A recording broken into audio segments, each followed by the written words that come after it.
Hello and welcome back to another exciting video. In this quick tutorial, I'll show you how to add a barcode in just a few clicks using Nitro PDF Pro.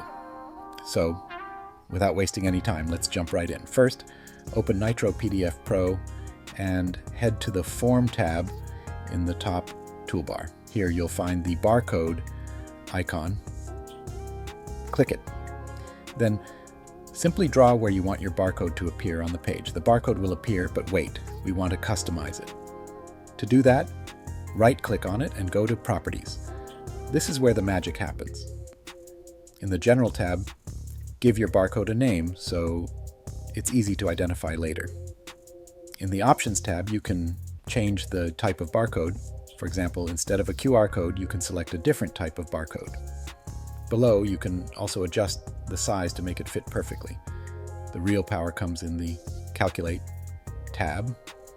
Here you'll set what happens when someone scans the barcode. Click Edit under the custom calculation script, and between the quotation marks, type the link or text you want the barcode to contain. For example, I'm adding a website URL.